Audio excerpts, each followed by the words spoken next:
नोएडा में जो केस हुआ है ये सही में बहुत खौफनाक है। आप भी जानकर हैरान हो जाओगे। इसकी जो बेसिक स्टोरी है वो तो आप जानते ही होंगे कि एक टेकी युवराज मेहता अपनी गाड़ी में ड्राइव कर रहे थे रात को और ये गाड़ी एक पानी से भरे गड्ढे में गिर जाती है। युवराज मदद के लिए चिल्लाते हैं। 1.5 घंटे तक वहां पर एसडीआरएफ, पुलिस, फायर ब्रिगेड सब आ जाते हैं लेकिन कोई इसे बचाता नहीं और करीब 2 घंटे के बाद युवराज की डूबकर मौत हो जाती है। इसी समय के अराउंड वहां पर एक डिलीवरी बॉय था मोनिंदर नाम का, जो युवराज को बचाने की कोशिश करता है। पानी में खुद कूद जाता है लेकिन अफसोस उसे युवराज नहीं मिल पाता। अब इस घटना के बाद जब मोनिंदर का इंटरव्यू लिया गया तो उसने बताया कि मौके पे पुलिस भी थी, एसडीआरएफ भी थी और अग्नि विभाग वाले भी थे, फायर ब्रिगेड वाले भी थे। किसी ने उसकी मदद नहीं करी। बोल रहे थे ठंडा पानी है, हम नहीं जाएंगे अंदर, इसमें सरिया है, अंदर हम नहीं जाएंगे। अब जब ये इंसिडेंट वायरल होने लगा, लोग सोशल मीडिया पर हल्ला मचाने लगे, सरकार से अकाउंटेबिलिटी डिमांड करने लगे, तो कुछ दिन बाद ये डिलीवरी बॉय मोनिंदर एक और स्टेटमेंट देते हैं। एक नया वीडियो जारी किया जाता है जिसमें ये बिल्कुल उल्टा बोलते हैं। 15 मिनट के अंदर अंदर वहाँ पे पुलिस पहुंच गई। कुछ लोग मौजूद थे, उन्होंने पुलिस को कॉल की। 15 मिनट के अंदर पुलिस पहुंचने के बाद फिर कुछ देर बाद ही एसडीआरएफ, एनडीआरएफ,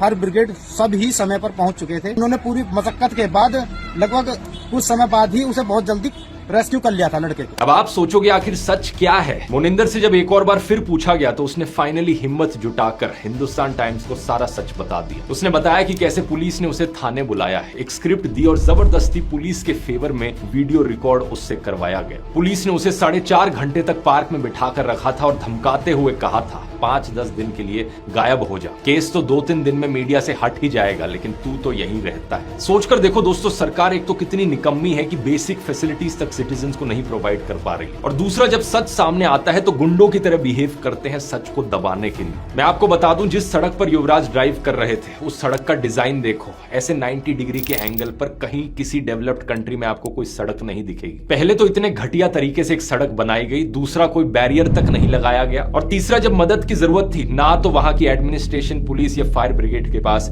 कोई भी इक्विपमेंट थी युवराज को बचाने के लिए। लेकिन जानते हो ये गड्ढा कहां से आया? इस जगह पर एक्चुअली में एक मॉल बनना था। बेसमेंट के लिए गड्ढा खोदा गया था लेकिन 2021 से इस प्रोजेक्ट को अबैंडन कर दिया गया। इंडिया टुडे की रिपोर्ट के मुताबिक ये साइट करप्शन के लिए पहले से ही सीबीआई इन्वेस्टिगेशन में थी। और सबसे शॉकिंग बात तो यह है कि इस घटना से सिर्फ 15 दिन पहले इसी गड्ढे में एक और ट्रक भी गिरा था। फॉर्चुनेटली उस ट्रक का ड्राइवर बच गया था, लेकिन तब भी जब ड्राइवर ने नोएडा अथॉरिटी से मदद मांगी थी तो उन्होंने उल्टा उस पर ही बाउंड्री वॉल तोड़ने का आरोप लगा दिया था। ये पूरी घटना दिखाती है दोस्तों क्या होता है एक शहर का हाल जब ऊपर से लेकर नीचे तक पूरा सिस्टम ही खोखला बन जाए।